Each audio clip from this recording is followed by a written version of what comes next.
the moment of the word. You know, there is a kind of mindset that the word of God gives unto us that is not ordinary. You get that it enables us to reason beyond the capacity of a mere human. You get. Now, today, just as I had shared before, our teaching will be focused on what I call walking in trust. You get. Now, I believe that we as humans, we have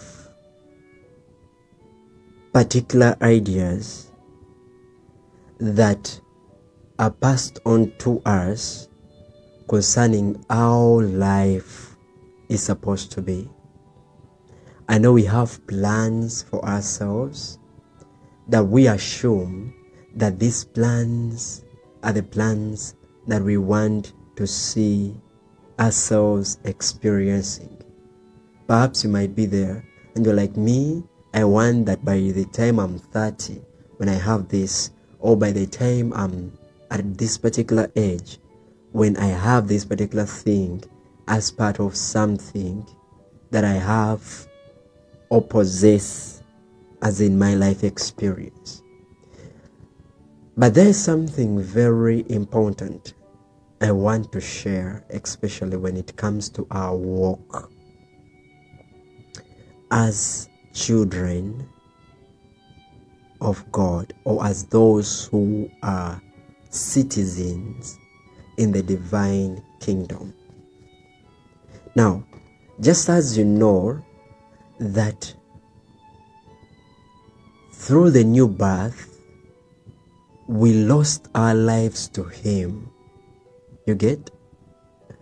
There is something that transfigured or that was transformed as a result of the newness of life that we received. That at a particular moment in time, we have to submit often to what we call His Lordship. Now, let me show you something. Do you know, in most cases we say He's Lord of my life, but several individuals don't know what it means for someone to be Lord of your life. It is beyond just a mere boss. You understand? It is beyond just saying that someone is my boss. Your boss is not your Lord. You understand? Is not your owner. What we call Him being the Lord of your life, we mean that He is the owner of your life. You get? He's the owner of your life. So He's interested in the details of your life. That means He is the owner of your finances as well. He is the owner of your relationships as well. He is the owner of your conversations as well. He is the owner of everything that concerns you. Now, trusting God's voice is more than just believing that He exists. You understand? It is more than just one person waking up one day and he says, I believe that God exists. You understand? Trusting Him is about making a daily choice to believe what He says about you over what anyone else says. And when I say over that which anyone says, I also want to bring to our notice that it is supposed to be our daily choice to also believe what He says about us over what anything else says. You understand? Because there is also what circumstances say. There is also what your surrounding says. Understand? There's also what you have says. You understand? And there is what specific individuals say. You get? Now, trusting him has to be beyond. You understand? Beyond what anyone says concerning you. Now, this practical journey of walking in trust is a journey that changes how we live entirely. Now, what does trusting his voice look like? I want to share to us something in details concerning how trusting his voice looks like. I would like to first share point number 1, which is about letting go of comparison. If you want to walk in trust, in a place whereby you're going to trust him, you understand? One of the things that you have to let go is what we call comparison. Comparing yourselves to others. Understand? That's why Paul said that those who compare themselves against themselves are not wise. There is a portion of you, a version of you that you miss out every moment you begin to compare yourself with other individuals. Because there is a unique and significant blueprint of your personality that is untapped and unexperienced by the world, that the world has not yet accessed. In most cases, the people that you're comparing yourselves with perhaps are people who are building on their blueprint. They are manifesting God's plan for their lives. You understand? So, the image that I want to give us concerning this particular example of letting go of comparison would be of two different plants in a garden. For example, a tall sunflower and a small herb. You understand? In the garden. The herb does not spend its day straining to be as tall as the sunflower. You understand? This herb in the garden is contented being what it was made to be. It trusts that the gardener had a plan. It knows that there was a plan of the gardener before he placed me or positioned me into this garden. You understand?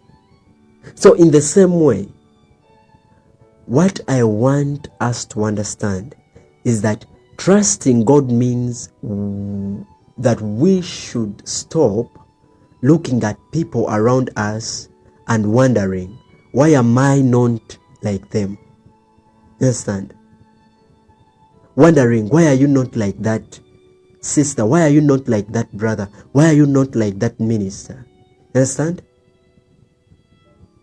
And when you stop wondering why you're not like them, then you begin to understand that God has a unique purpose for each person on the face of the earth. You understand?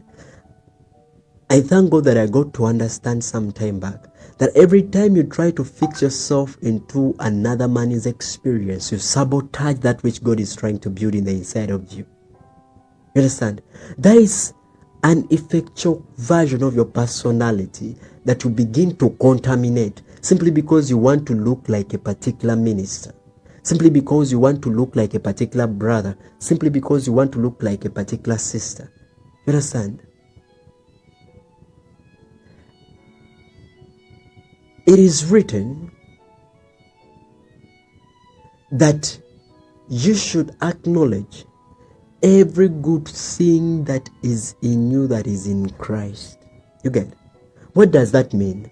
that just as you see yourself, there is a beauty of your makeup.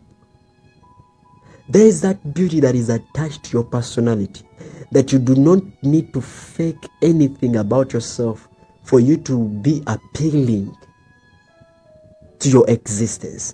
Your design is enough. Your design is enough.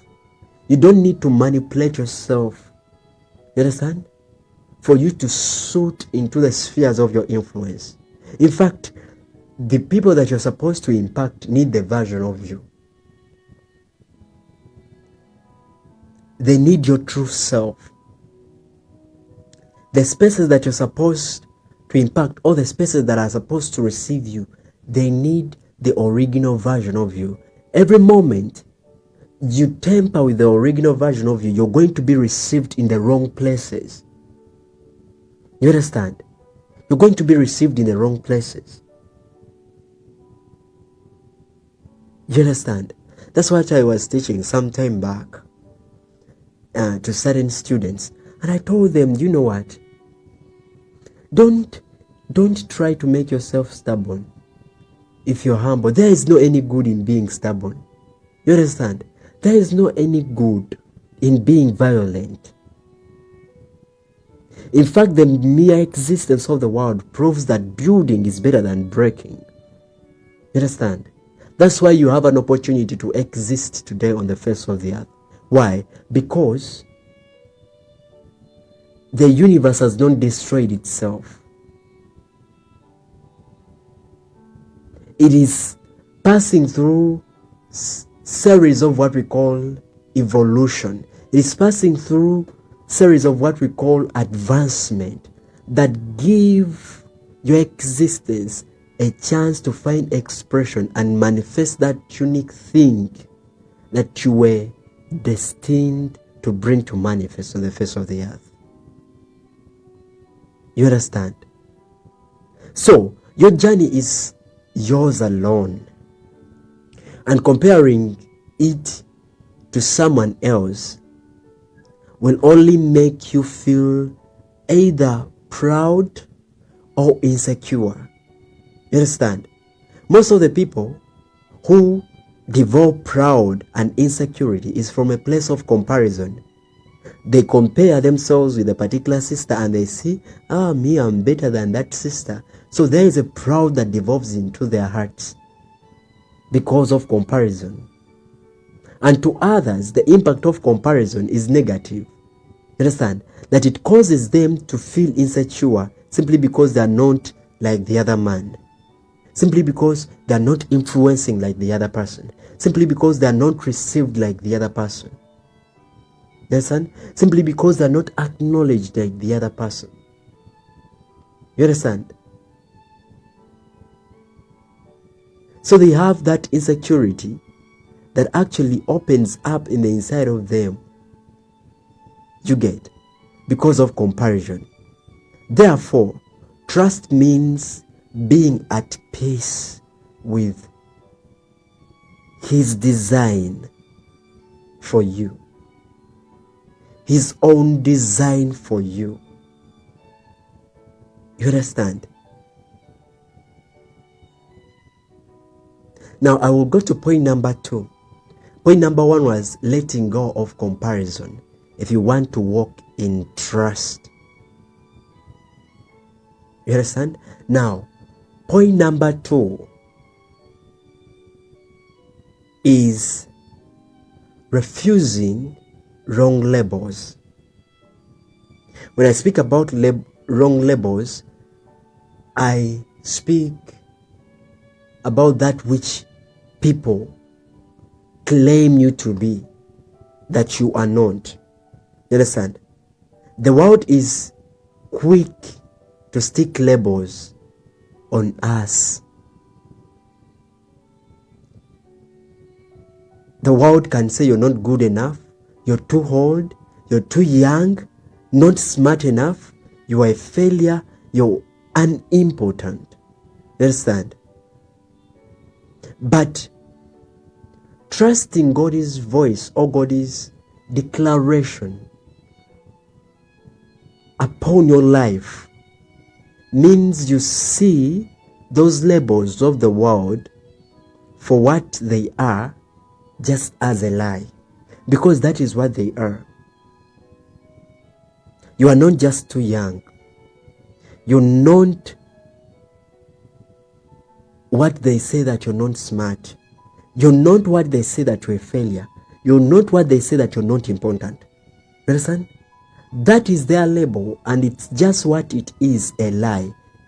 You understand? It is a lie. And you know what? It is written that a lying tongue is but for a moment. So you don't need to strain yourself when certain individuals begin to say things that you know that are not consistent with your personality. You understand? So you leave these labels for what they are as a lie, and you actively now take them off. You refuse to wear them. You understand?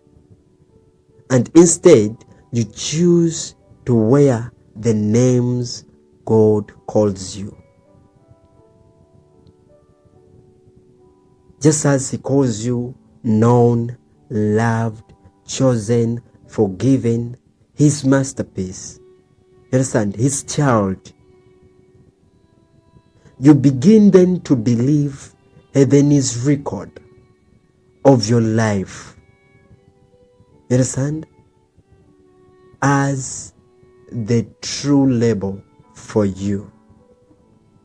You get? Now let me explain point number 3, which is the last point concerning what walking in trust of His voice looks like. Understand? Point number 3 is believing in your significance. It is easy to believe that only big, loud, and public lives matter. You know, most of you think that you're not important simply because you're not like a particular individual that is on television. You think you're not important simply because you're not like a public figure, simply because you're not a president, or simply because you are not a member of parliament, or simply because you're not a particular influential figure that you may know. You understand? That is applauded in public places and all that. You understand? Now, just as I told you that it is easy to believe that only big, loud, and public lives matter. Some people think they are not important simply because they are not in the spotlight. You understand? But that is entirely wrong. You understand? Trusting in God means understanding that significance in God's eyes is not about the size of your audience. It's about the faithfulness of your heart. You understand? It's about the faithfulness of your heart in positioning yourself in that which He has called you to position yourself into. I mean, you know very well that we have people outside there in the world. They are having crowds. They are having an audience. You understand? People clap for them because they are doing things that actually make them meaningless. But they have some people who follow them and clap for them and call them their role models. You understand? So, having audiences is not a proof of significance. I mean, people can clap for you for doing the wrong thing. That is how much people are deviated. You understand? That is how much people are blind. You understand? So simply because someone is being applauded, is being clapped for, you understand? Or is being placed in a place of spotlights, it doesn't actually signify significance. No, that is not what makes you significant. Okay, what are you when those people are not around? Do you lose your significance when those people are gone? That's why I told you that significance is not dependent on the audience. It's not dependent on how many like you and how many don't like you. Trust me, it is dependent on the unique design of your personality. It is not dependent on how many have received you and how many have denied you. It is not your fault. It is not your responsibility to convince or to explain yourself to particular individuals who are committed to not receiving your value. Your responsibility is simply to be yourself. You understand? So, whether your life is lived in a quiet neighborhood, a busy home, a small office, or a global stage, it has a purpose. Wherever your life is, it has a purpose. You understand? What if your purpose is to that spouse that God is to give unto you, that you don't need any spot, you don't need even any stage, but just to commit yourself to serving God's mission with that individual that God has placed into your life? What if your purpose is to raise a child who will influence nations and you don't know, simply because you're struggling for a spotlight? What am I trying to show you? That significance and influence can happen in any place as long as a man understands that there is no life on the face of the earth that carries no value.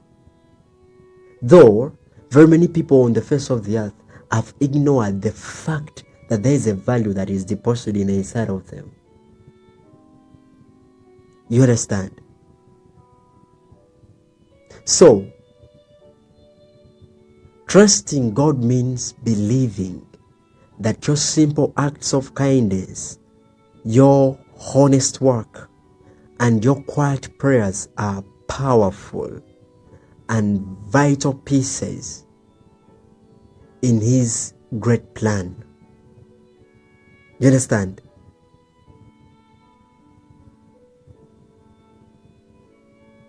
So, I want you to understand this as well, that a small screw is just as important as a large beam in holding a building together.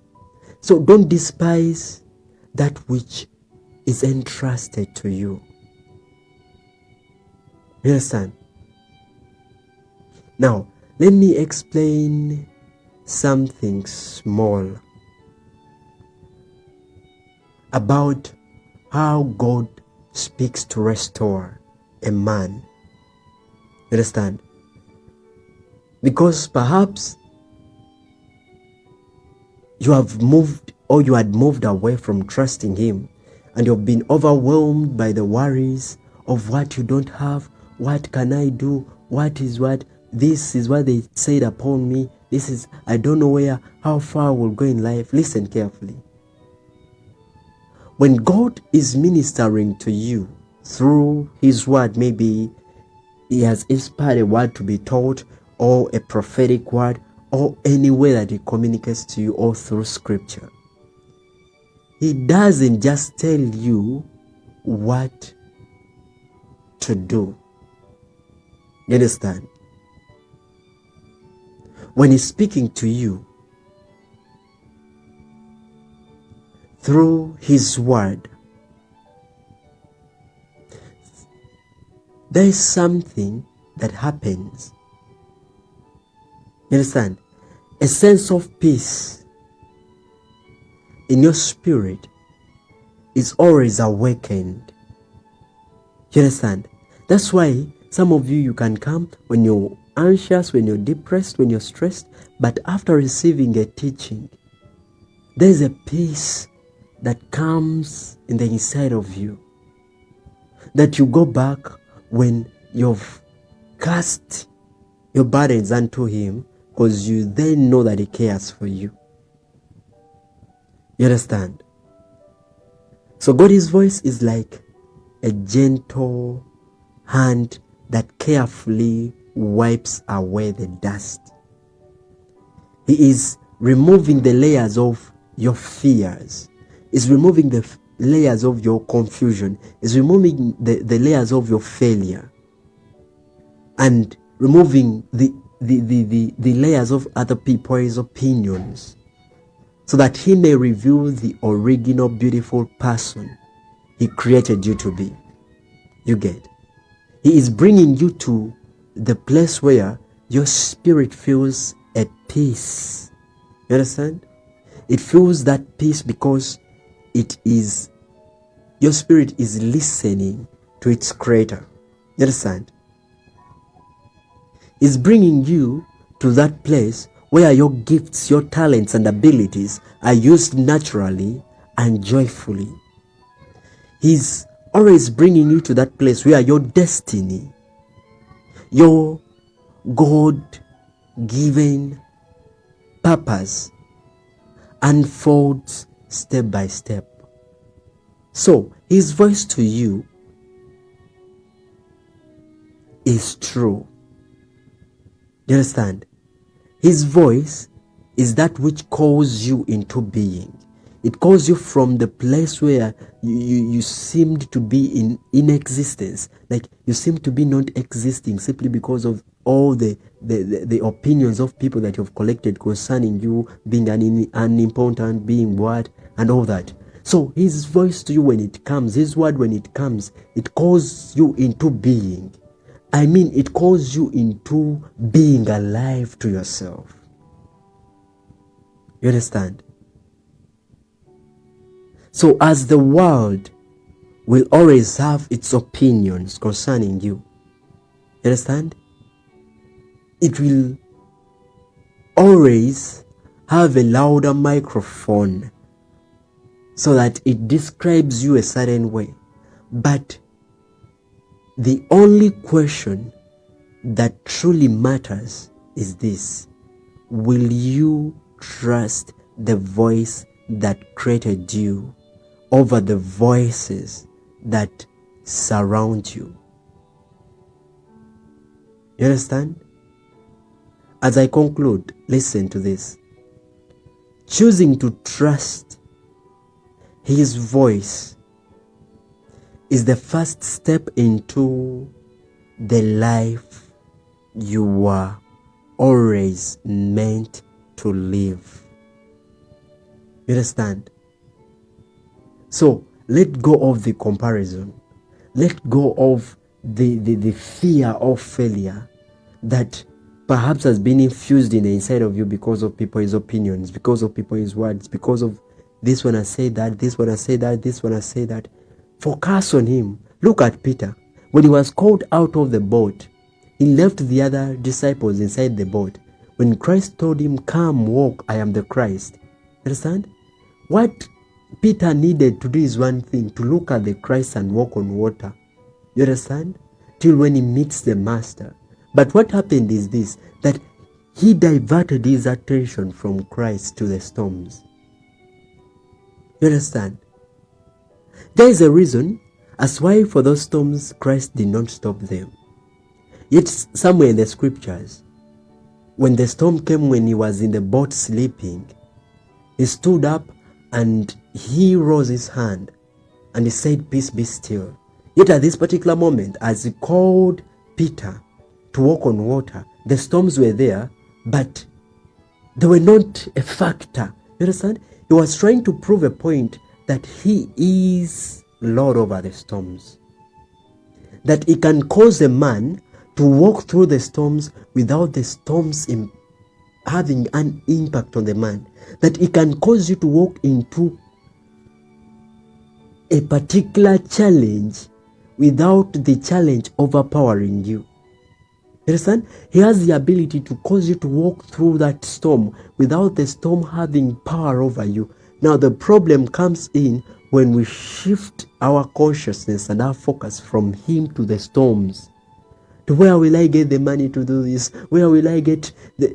the resources to do this.